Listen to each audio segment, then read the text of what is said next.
Bonjour à tous, je vous remercie chacune et chacun, 632 inscrits, de venir collecter, glaner, découvrir ou valider les outils et le référentiel de l'ingénierie relationnelle développé par la profession de médiateur. Et j'avoue, c'est pour moi un paradoxe que de parler sans vous voir. Heureusement qu'il y a mes amis qui sont là, parce que sinon je me dirais mais qu'est-ce que je suis en train de faire à parler face à un écran. Pour commencer, je vais vous proposer une fable. Cette fable, c'est un couple de 2 enfants. Le père a créé une entreprise, il a 2 salariés, il aime surtout la relation client, il fait des travaux chez les gens, la mère travaille dans une grande entreprise, elle apprécie surtout le travail sur des dossiers, il ne peut pas maintenant aller voir ses clients, ni aller sur les chantiers. Elle est au chômage à temps partiel. Habituellement, ils se voient le soir et leurs échanges portent peu sur leur travail. L'un des enfants est casanier, il lit pratiquement tout le temps.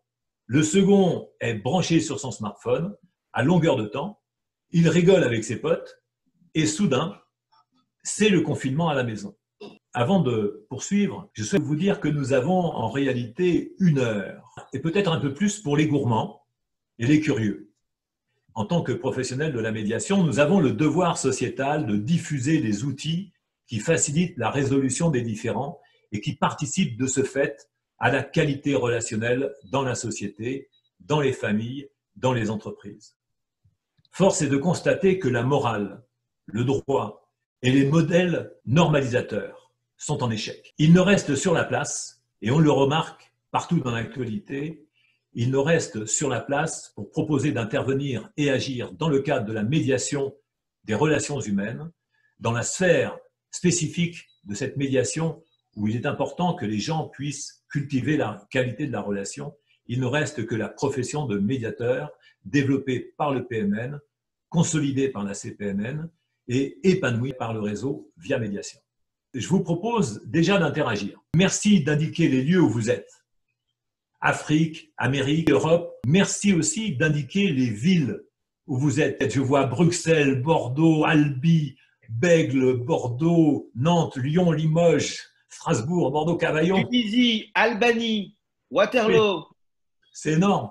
Donc c'est énorme. Vraiment, c'est quelque chose d'assez incroyable ce que je suis en train de vivre et sans doute aussi mes confrères sont en train d'avoir le même sentiment. La Guyane, oui. Donc la Martinique, la Guadeloupe. Je suis donc Jean-Louis Lascou. En 1999-2000, j'ai fondé la médiation professionnelle. Et j'ai fondé aussi le premier diplôme de la profession de médiateur puisque j'ai créé le certificat d'aptitude à la profession de médiateur dit CAPEM.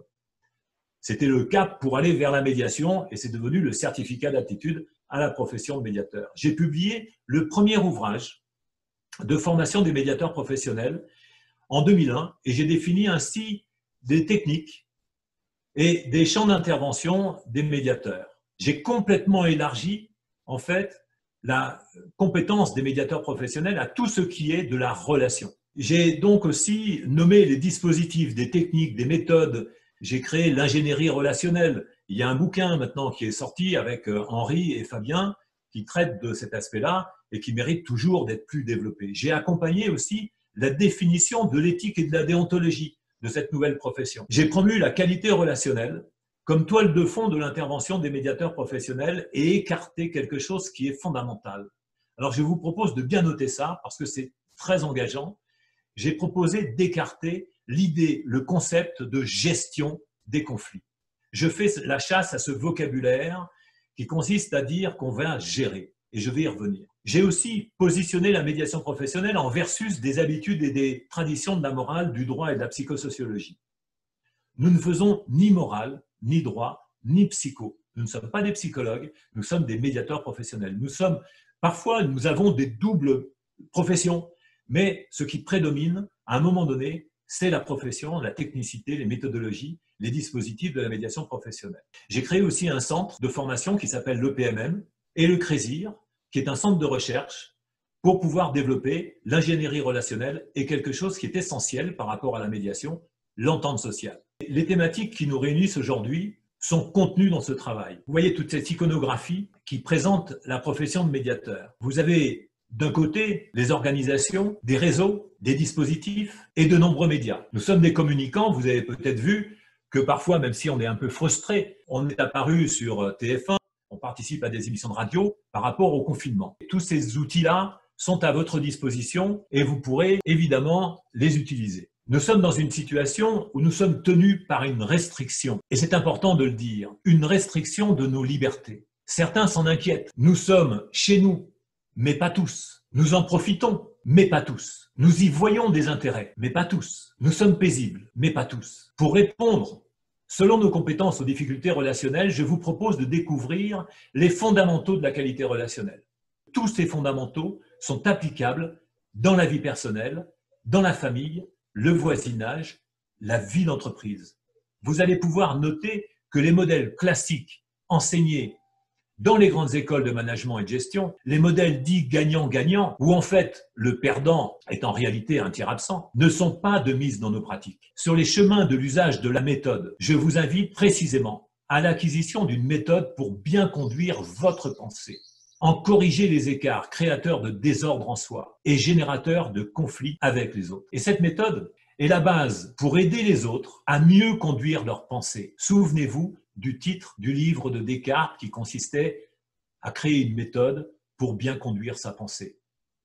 Je vous propose de rentrer dans cet espace-là et je vous propose aussi de rentrer dans un espace où vous allez aider les autres à bien conduire leur pensée. Parce qu'en fait, Descartes n'a pas fait d'erreur, contrairement à ce qui a été véhiculé pour justifier des théories sur le plan des émotions et sur le plan de neurosciences plus ou moins claires. Pour commencer, je vous fais 2 recommandations qui embarquent la fameuse question de savoir si c'est l'homme qui fait la société ou si c'est l'inverse.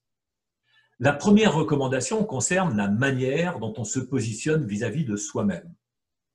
La seconde concerne la manière dont on se positionne relativement à la société. Voici donc ma première recommandation. Il s'agit d'identifier le sens que l'on donne à son existence. Alors, dans notre société sur laquelle règne le modèle économique, la priorité sur l'humain, avec ses pratiques relationnelles, est traitée avec une certaine négligence, voire une négligence certaine, dans nos enseignements primaires et même universitaires, et dans les grandes écoles. La preuve, c'est qu'il y a des injonctions, des leçons moralisatrices de savoir-vivre. Aucune matière n'aide à mener une réflexion approfondie pour conduire sa vie et lui donner un sens autre que celui qui est modélisé par les priorités gestionnaires, administratives et économiques.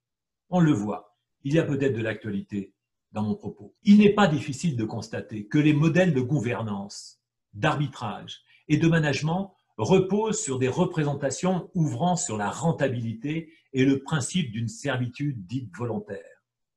C'est une manière de considérer le sens de la vie. Mais il est arrivé à ses limites au regard de l'évolution des connaissances. Les théoriciens du XVIIIe siècle n'ont pas vu les choses comme nous les voyons maintenant. Les modèles présentés comme progressistes restent ancrés dans un rapport à la résignation. Nous devons accepter les phénomènes d'autorité. Ces modèles sont toujours les mêmes. Quand certains annoncent l'aube d'une société plus autoritaire parce qu'une société avec plus de liberté ne serait pas adaptée à l'état intellectuel de nos contemporains. Pourtant, nous vivons probablement un moment de transformation sociétale. Il s'anime d'un changement profond de modèle, comme une rupture épistémologique telle que Bachelard la définissait. Partout, il est question de crise économique.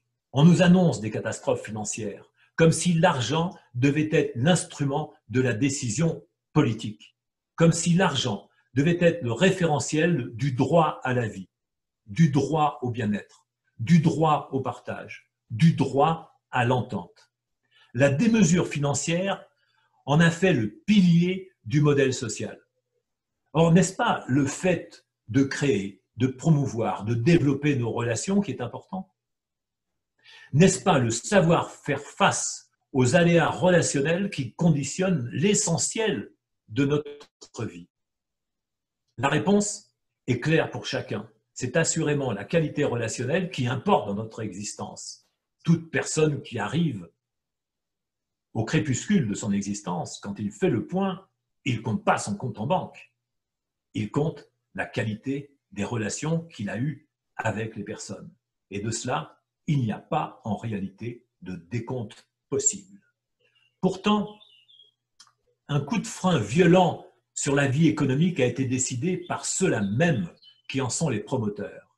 Ils ont soudainement nié l'importance économique et des enjeux de la finance, ou en tout cas on pourrait le croire. Et chacun se retrouve aujourd'hui dans une situation invraisemblable, confronté à lui-même, avec des enjeux relationnels sous une forme absolument inédite dans toute l'histoire de l'humanité. Comment établir, rétablir et entretenir de bonnes relations avec nos proches et avec nos concitoyens, avec nos collègues et avec nos voisins? Je vous rappelle ma fable du début. Déjà, avant les mesures prises de confinement, la question des priorités sociales était posée. Faut-il prioriser l'économie et la finance ou faut-il prioriser l'humain et son environnement?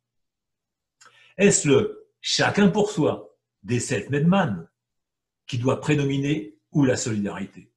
La remise en cause des systèmes de solidarité a été progressive et justifiée au nom du modèle économique. Simultanément, le vocabulaire de l'économie et du chiffre s'est fait passer pour celui de la rationalité et de la raison.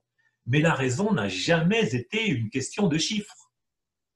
La raison est un moyen pour raisonner. Comme le disait Descartes, la raison est un moyen pour conduire sa pensée, avec des raisonnements qui permettent d'intervenir sur notre dynamique émotionnelle. Le dernier ouvrage de Descartes, le traité des passions, est quand même très édifiant. Et comme on a témoigné l'usage qu'en a fait Spinoza, la raison est une instrumentation pour faire évoluer l'éthique, c'est-à-dire l'épanouissement de la liberté au sein de notre société. Tous les deux auraient pu s'accorder pour valoriser non pas le chacun pour soi, mais le paradigme de l'entente et de l'entente sociale comme objectif de l'usage de la raison. Donc voilà ma première recommandation sur le sens. Ma deuxième recommandation, c'est de placer l'humanité et la qualité relationnelle au cœur de notre ambition de vie. Alors je vous dirai comment. Avec l'alerte sanitaire aujourd'hui, la question a été posée de manière criante. Les mesures économiques prises pendant des années ont tendu à privilégier les rapports de gestion, d'économie, de rentabilité, de plus-value, de spéculation. Le vocabulaire économique s'est imposé dans nos relations. Depuis, on gère nos plannings, on gère nos enfants, nos relations de couple, notre carrière, on gère nos émotions, on gère nos relations, on investit pour nos enfants. Et les rapports à l'humain ont été placés dans des représentations statistiques. Les décisions sont prises dans ces étaux souvent paradoxaux. Les lois elles-mêmes ont été prises soit pour favoriser les marchés, soit pour les contrôler. Et dans cette logique, depuis les années 1970, c'est la relation économique de protection des consommateurs qui a été placée sous surveillance. Le citoyen est devenu un client de l'État pour lequel il paie des impôts. Des usages de langage ont ainsi contaminé notre représentation du monde. Il ne faut pas s'étonner qu'il y ait eu une montée des croyances. Il ne faut pas s'étonner de ce qu'il y ait eu une montée des représentations spiritualistes avec leur fanatisme. C'est une forme aveugle, mais affirmée, de la contestation du modèle qui tend à marginaliser l'humain. Dans son aspiration à donner du sens à l'existence, par les jeux de notre phénomène de conscience. Le modèle même de la résolution amiable des différends a été conçu au regard des intérêts économiques. Et la profession de médiateur que j'ai initiée au début de ce siècle a apporté une nouvelle réponse. La médiation professionnelle n'est pas un instrument de négociation fondé sur des priorités d'enjeux et d'intérêts, ni gagnant-gagnant, ni négociation raisonnée. Elle est porteuse d'un paradigme nouveau, celui de l'entente sociale.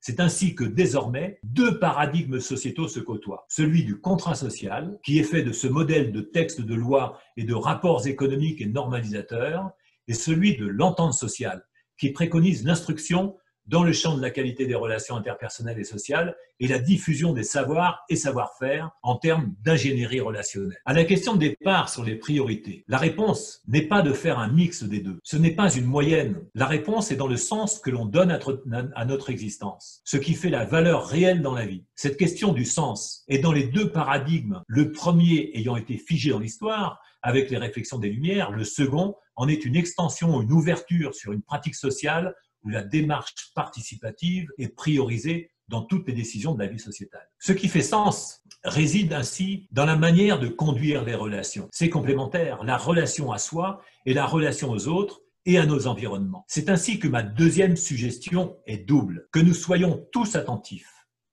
à cesser d'utiliser les termes économiques dans notre langage relationnel. Arrêtons de gérer nos relations, arrêtons de gérer nos amours, arrêtons de gérer nos émotions et nos enfants, arrêtons de gérer les carrières, arrêtons de nous vendre sur le marché de l'emploi. Préférez l'entente sociale et à la modélisation du contrat social. C'est la proposition parce que c'est l'ouverture au sens et c'est l'entretien d'une nouvelle disposition au fonctionnement de la société. Désormais, donc, il convient d'être vigilant à l'influence des mots sur notre perception de la réalité, sur nos priorités d'existence. L'effet de halo qui va d'une perception à l'interprétation de tout ce qui l'entoure vaut pour le vocabulaire. Il convient ainsi d'être vigilant à tout ce qui impose une représentation figée du monde, par un héritage de modèles créateurs d'incohérence au regard de l'évolution des connaissances et des cultures. Le contrat social va avec le dressage culturel et la gestion de l'adversité. L'entente sociale va avec l'instruction, la discussion éducative. Elle va avec l'altérité, l'ouverture aux autres, au sens et à la qualité de la vie. Maintenant, après ces deux recommandations de posture, je vais vous communiquer des éléments de construction en soi. Le premier outil, c'est l'outil que j'appelle SHE, la recherche de satisfaction, d'harmonie et d'équilibre. Ce sont des lois naturelles que nous observons partout dans la vie, dans le cycle de la vie. Pour pouvoir maîtriser ça, le chemin n'est pas aisé, mais c'est sans doute, dans la question de posture, la première chose à pouvoir travailler. Comme je vous l'indiquais, il en va d'un changement de paradigme. Nous avons reçu des modèles de pensée. Que nous soyons créateurs d'entreprises, dirigeants, salariés, éducateurs, enseignants, fonctionnaires, soignants, nous sommes dans un modèle. Et lorsque nous avons des convictions, lorsque nous avons des croyances, lorsque nous avons des certitudes, eh bien, elles coopèrent toutes pour faire que notre pensée soit un tout cohérent, le plus cohérent possible. Et quand ces croyances, quand ces convictions, quand ces certitudes ne reposent que sur des élucubrations, que sur des choses que nous n'avons pas vérifiées, ça crée du désordre en soi. C'est de l'incohérence, c'est de l'insatisfaction. Il est important de réfléchir à ce que nous avons comme héritage culturel. C'est ce que proposait Descartes dans la première partie de sa première méditation métaphysique. C'est toujours d'actualité. Faisons ce point-là. Vérifions que nos croyances sont pertinentes, vérifions que nos convictions ne sont pas des raisonnements un peu faussés par des données qui ne sont pas vérifiées. Vérifions que nos certitudes ne proviennent pas d'expériences approximatives. Déjà, Pythagore, il y a 2500 ans, Socrate, Platon, parlaient à leurs élèves avec une allégorie de la caverne. Et j'en parle dans un ouvrage qui est « Et tu deviendras médiateur et peut-être philosophe », qui modernise l'approche et qui permet de rescénariser la situation tout en restant dans la même condition puisque les personnes sont placées dans un cinéma au lieu que d'être dans une demeure souterraine où en fait les philosophes de l'Antiquité avaient pour habitude d'enseigner. Maintenant, pour en arriver aux voies qu'emprunte la dégradation relationnelle, je vous propose de penser en termes d'habitude de dégradation relationnelle. Je vous ai donné 3 repères, les certitudes, les convictions et les croyances, qui contribuent inévitablement à créer du désordre en soi et qui, dans ce désordre, eh bien, crée un désordre dans notre relation de satisfaction, d'harmonie et d'équilibre. En fait, nous sommes dans notre peau comme nous grimpons dans un véhicule. C'est le phénomène incroyable de la conscience qui est là et qui nous préoccupe souvent parce que nous sommes embarrassés parfois avec la conscience. Enfin, l'histoire, ce n'est pas pour moi d'être un mécanicien amateur ou un neuroscientifique de circonstance, comme j'entends beaucoup cela. J'avais introduit en France en 1986 un modèle qui reposait sur des découvertes sur la latéralisation cérébrale. J'ai abandonné cette démarche parce qu'en fait, j'ai bien compris qu'il s'agissait d'un discours théorique et qui n'avait aucun intérêt sur le plan de la réalité. Je vais commencer par ce qui dégrade la relation à coup sûr. Il suffit d'appliquer une recette très simple en combinant sans mesure les mêmes ingrédients. Ce sont des invariants. Je vais vous donner 7 pistes à prospecter. Autant pour vous dire que c'est pour vous et pour les autres. Ce n'est pas limitatif, mais c'est très indicatif. Se réfugier donc dans des croyances, des raisonnements avec des arguments d'autorité, s'en tenir à ses propres expériences, les croyances, les certitudes et les convictions, elles sont le lit de nos conflits intérieurs que nous projetons sur les autres. C'est-à-dire qu'une personne qui n'a pas de conflit en elle, elle n'est pas en conflit avec les autres. Elle sait accueillir les autres. Quand on a un matelas de conflits en soi, on est tout à fait propice à avoir des conflits avec autrui. L'autre manière de faire, c'est se limiter dans ses pensées, s'arrêter à des idées préconçues, dans ce que j'appelle le fatalisme fonctionnel. C'est en fait une emprise de l'émotion sur la raison. Je suis comme ça, c'est dans ma nature, je suis comme ça, ce sont mes comportements. Donc j'annonce comme ça une limitation de mon propre pouvoir sur moi-même. Et puis un jour, je m'apercevrai qu'en réalité, j'avais la possibilité d'être autrement, mais parfois, c'est trop tard. Donc il est peut-être intéressant d'avoir ce signal d'alarme à chaque fois que vous dites, qu'une personne dit « attention, je suis comme ça, c'est dans ma nature », eh bien qu'elle indique une limite de sa liberté, une limite de son imagination. Et là, il y a une possibilité d'aller au-delà.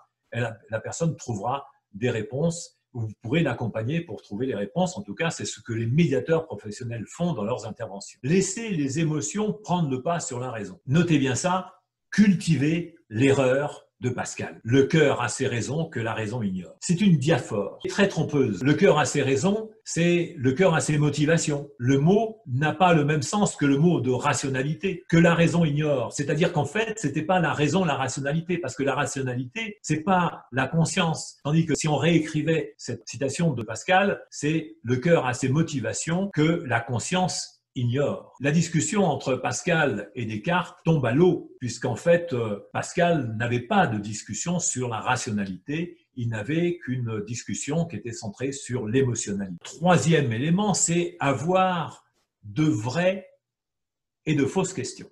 Il faut savoir distinguer ce qui est de vraies questions et ce qui est de fausses questions. C'est pas simple aussi, parfois, de pouvoir faire cette distinction. Par exemple, une vraie question, c'est pourquoi le ciel est bleu? Qu'est-ce qui fait que papa, tu aimes maman ou maman, tu aimes papa? C'est une vraie question. C'est pas facile d'y répondre, mais c'est une vraie question. Pourquoi tu aimes faire ce travail? Pourquoi tu n'aimes pas faire ce travail? Pourquoi tu n'aimes pas cette personne? C'est une vraie question. Une fausse question, par exemple, ça s'est produit pendant la guerre de 39-45, mais ça s'était produit déjà avant, c'est la question juive, par exemple. C'est une fausse question, parce qu'en fait, c'est pas une question. On reconnaît les fausses questions au fait qu'elles véhiculent de l'émotionnalité. Quand je disais « Pourquoi papa, tu aimes maman ?», ça peut être traité complètement rationnellement. Il y a un autre aspect, après les vraies et les fausses questions, c'est le cheminement donc de la démarche de l'harmonie en soi par rapport à la privation de la reconnaissance. Il y a quelque chose qui est vecteur de dégradation relationnelle, c'est quand on prive quelqu'un de la reconnaissance dont il a besoin. La reconnaissance dont je vous parle, c'est pouvoir reconnaître l'autre en tant qu'il est l'autre. Et ça, c'est pas facile parce que reconnaître l'autre par rapport à sa maladresse, par exemple, reconnaître l'autre par rapport à son ignorance,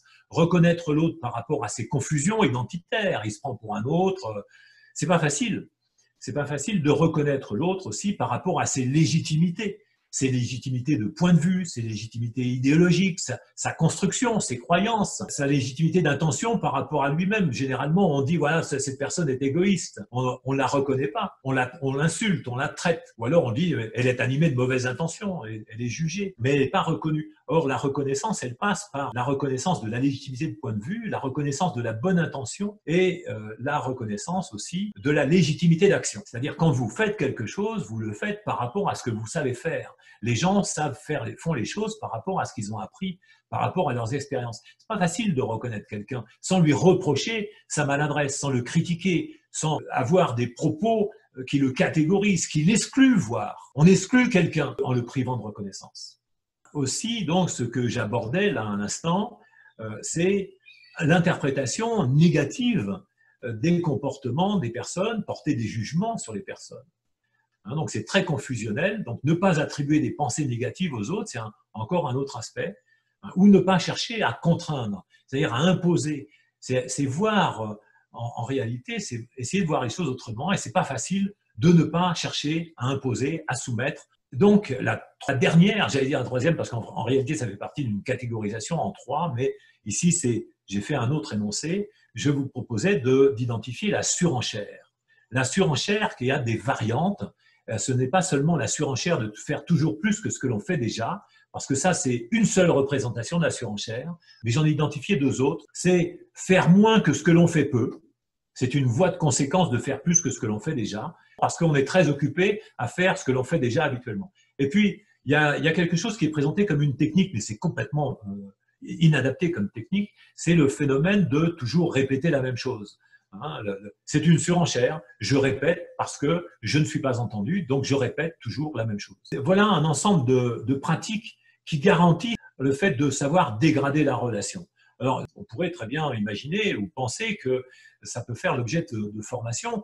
Quand on lit le bouquin de Schopenhauer, L'art d'avoir toujours raison, eh bien on pourrait se dire que là aussi, il y a des cours à prendre, puisqu'il y en a qui vont apprendre l'héristique pour pouvoir affronter les autres, pour pouvoir les dénigrer, les diminuer. Et on le voit dans les débats politiques, comment les choses se font d'une manière très, très évidente. Ils apprennent à faire face à l'affrontement, à l'agressivité, en répondant par de l'agressivité. Et ça, c'est quelque chose qui ne s'apprend pas forcément, puisqu'on le vit dans les écoles, on le vit aussi dans notre manière de vivre au quotidien par les jeux des relations, de l'adversité dans lesquelles nous baignons très habituellement. Puisque l'altérité, c'est quelque chose de naturel, mais c'est pas quelque chose qui est cultivé, puisque vous le voyez, c'est plus la dimension émotionnelle qui est cultivée, c'est pas tellement la dimension rationnelle. Maintenant, ce que je vous propose, c'est d'avoir une réponse. Je vous ai bien dit, pour savoir dégrader une relation, ben, vous savez faire, hein, tout le monde sait faire. Il y a des gens pour qui c'est plus difficile que d'autres. Hein. Il y a des gens qui ont moins de talent pour dégrader les relations. Mais disons que ça, c'est unanimement partagé. Et je vous dirais, c'est transculturel. Dans toutes les cultures, je l'ai vu que j'ai des personnes, quelle que soit leur origine culturelle, ben, les gens, en fait, se reconnaissent bien dans l'art et la manière de dégrader les relations. Pour la qualité relationnelle, eh bien, je vous dirais, c'est la même chose. Il y a des techniques. Et là, vous pouvez avoir des repères sur ce que vous savez faire pour entretenir la qualité des relations. Par exemple, lorsque vous faites un compliment à quelqu'un, c'est un propos jugeant positif. Tout à l'heure, je vous parlais des propos jugeants négatifs. Eh bien, adresser un propos jugeant positif, ça participe de la qualité relationnelle. Attribuer à quelqu'un une intention positive, dire « Ah ben ça, tu l'as fait pour m'aider », etc. Donc oui, ça aussi, ça participe de la qualité relationnelle. Voir l'autre non pas comme contraignant, mais comme contributif, eh bien, ça participe de la qualité relationnelle. Et regardez bien que ça, vous savez le faire. Donc il y a des éléments que vous connaissez qui ne sont pas forcément justement identifiés comme des invariants, mais je vous dis déjà, ça, ce sont des invariants de la qualité relationnelle. Mais le plus difficile, c'est de pouvoir rétablir la qualité relationnelle. C'est comment on fait. Eh bien, il faut aussi puiser dans ce qui se fait habituellement quand tout va bien. Et j'ai remarqué que ça n'a pas été, je dirais, cartographié dans la géographie du comportement humain. Alors, j'ai parlé tout à l'heure de ce qui était privé, qui faisait la dégradation de la relation. Eh bien, j'ai parlé aussi en miroir de ce qui pouvait garantir la qualité relationnelle, c'est-à-dire reconnaître l'autre dans sa légitimité. Point de vue, c'est quand même pas facile, parce que lorsque vous écoutez quelqu'un qui dit des choses que vous pourrez considérer comme étant des âneries, on a tendance à contester la légitimité du point de vue. On dit mais qu'est-ce que c'est que ça? Qu'est-ce que tu inventes? Tu dis n'importe quoi. C'est pas facile de dire à l'autre, en fait, Tu as construit cette pensée et tu as besoin de l'énoncer et de la partager. Tu as besoin qu'elle soit reconnue et c'est important pour toi. C'est pas lui donner raison. Pour pouvoir engager une discussion avec lui, c'est pouvoir reconnaître la légitimité de la construction de ce point de vue. Alors c'est pas facile. Et aussi la légitimité d'intention que j'évoquais tout à l'heure. Il a besoin d'être reconnu par rapport à sa légitimité d'intention, quoi qu'il ait fait. Et c'est une légitimité d'intention par rapport à lui. Alors bien sûr, c'est pas facile. Il y a un juge tout récemment qui disait, après avoir écouté une vidéo que j'ai faite sur le parcours qualité relationnelle, que certains, peut-être beaucoup d'entre vous ont suivi, que cette approche-là remet en cause ma manière de juger. Si j'avais connu ça plus tôt,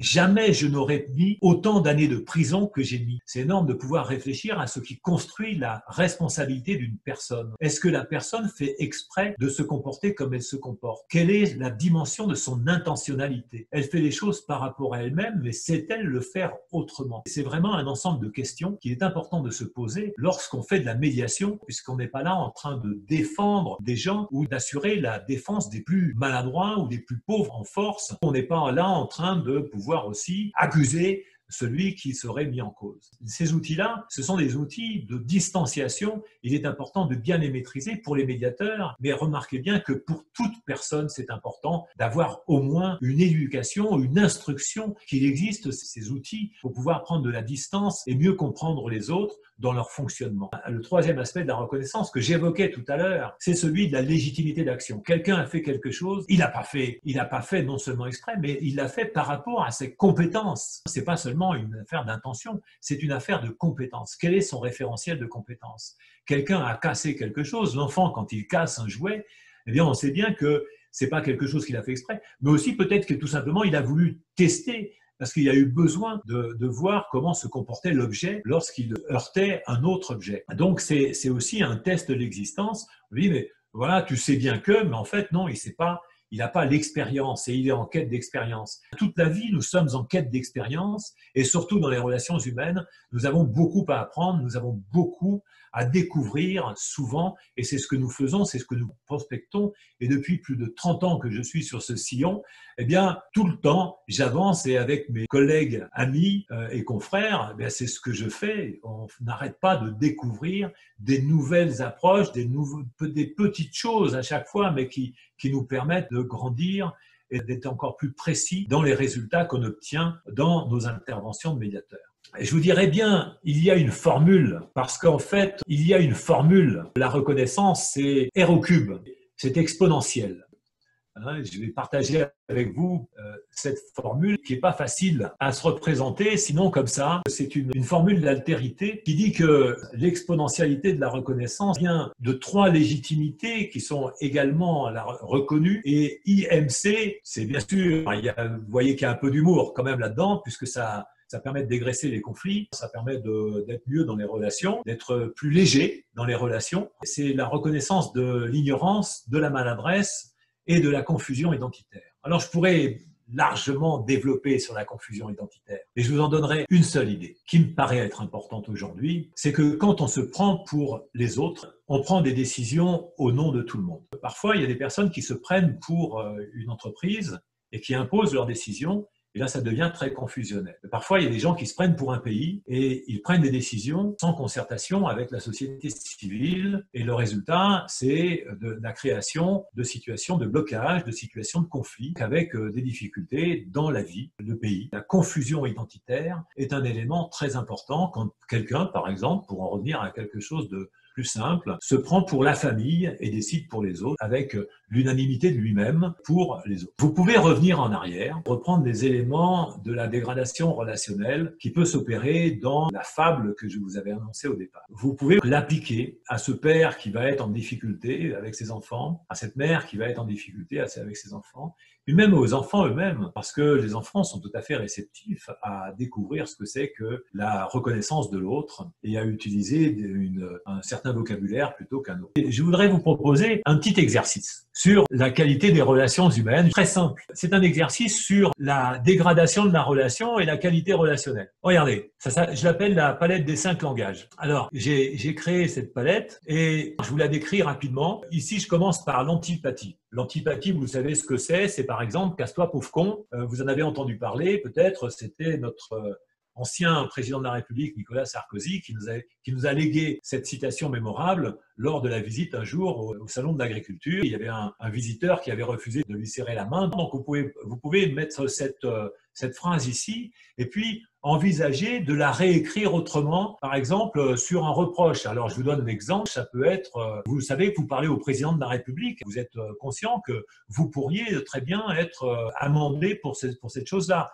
Donc là, j'appelle ça la réprobation, la défiance. C'était pas nommé. C'est la raison pour laquelle j'ai créé un mot spécifique. C'est la mésopathie, c'est-à-dire que c'est entre deux. Ou alors la sympathie, vous imaginez notre cher Nicolas en train de dire « Ah oui, mais ça, je suis tout à fait d'accord avec vous, je suis solidaire, je vous soutiens et j'approuve complètement votre propos concernant mon statut. » Et c'est anormal d'ailleurs qu'il y ait un statut qui privilégie une étiquette parce que la Révolution française a balayé tout ça. Donc après, il y a l'empathie qui veut dire je comprends bien parce que c'est difficile pour vous de faire face à cette situation où vous n'êtes pas d'accord du tout avec ma politique, etc. Donc là, on en arrive après à une autre posture qui est celle de la rationalité. Je vous proposerai de réfléchir parce que vous avez tous les éléments là-dessus pour développer ça. Mais vous pouvez utiliser cette grille. Vous voyez ici, je vous ai laissé des cases vides et vous mettez par exemple un propos désagréable que vous avez à dire à quelqu'un et puis vous pouvez le réécrire, le décliner. Et vous allez voir, c'est assez amusant de pouvoir utiliser cette matrice qui est la palette des 5 langages. Je vous rappelle ma fable de départ et je vous propose d'appliquer